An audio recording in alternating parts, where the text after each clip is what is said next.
Idli with vegetable kurma எப்படி செய்கிறதுன்னு பார்க்கலாமா?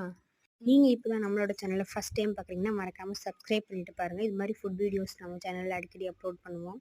வானல் வச்சுக்கிட்டு தேவையான அளவு எண்ணெய் ஊற்றிக்கோங்க. பட்டை, இலை, சோம்பு, கருவேப்பிலை, மீடியம் சைஸ் பெரிய வெங்காயம் 3 எடுத்துக்கோங்க.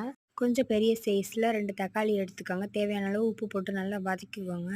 ஒரு 2 நிமிஷத்தில் நல்லா வதங்கிடும். அப்புறம் நம்ம நறுக்கி வச்சுருக்க பீன்ஸ், உருளைக்கிழங்கு, கேரட் எல்லாத்தையும் சேர்த்து அதுக்கும் தேவையான அளவு உப்பு போட்டு நல்லா வதக்கிக்கோங்க. காய் ஒரு 5 மினிட்ஸ் வேகும். அதுக்குள்ளே நம்ம அரைச்சி ஊற்றுறதுக்கு தேவையானதை ரெடி பண்ணிடலாம். ஒரு மூடி தேங்காய், 3 பச்சை மிளகாய், கொஞ்சமாக கசகசா, ஒரு 10 முந்திரி போட்டு நல்லா அரைச்சி எடுத்துக்கோங்க.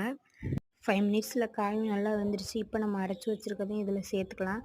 சேர்த்துக்கிட்டு உங்களுக்கு தேவையான அளவு தண்ணி ஊற்றிக்கோங்க. ரொம்ப தண்ணி விட்டாலும் நல்லா இருக்காது. உங்களுக்கு கலர் வேணும்னா கொஞ்சமாக மஞ்சத்தூள் சேர்த்துக்கோங்க. எனக்கு வெள்ளையாக இருந்தால் ஏதோ மாதிரி இருக்கும், அதனால நான் கொஞ்சமாக லைட்டாக மஞ்சத்தூள் சேர்த்துக்குவேன்.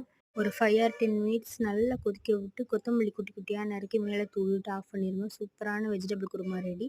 வெஜிடபிள் குருமா கூட சாப்பிட்றதுக்கு இன்றைக்கி இட்லி தான் ஊற்றிருக்கேன். மாவு துறக்கையில் பொங்கி ஊற்றிருச்சு. அந்தளவுக்கு இன்றைக்கி மாவு நல்லா பொங்கிருந்துச்சு. இட்லியும் இன்றைக்கி சூப்பராக வந்துருந்துச்சு. வெஜிடபிள் குருமாவும் சூப்பராக இருந்துச்சு. நீங்களும் ட்ரை பண்ணி பார்த்துட்டு எப்படி இருக்குன்னு கமெண்ட்டில் சொல்லுங்கள். தினமும் ஒரே மாதிரி சட்னி சாம்பாரே வைக்காமல் இது மாதிரி ட்ரை பண்ணி பாருங்கள், சூப்பராக இருக்கும். இன்றைக்கி உங்கள் வீட்டில் என்ன ஸ்பெஷல்னு மறக்காமல் கமெண்ட்டில் சொல்லுங்கள். உங்களுக்கும் இட்லி வெஜ் குருமா பிடிக்கும்னா ஒரு எல்லோ ஹார்ட் கமெண்ட் பண்ணுங்கள்.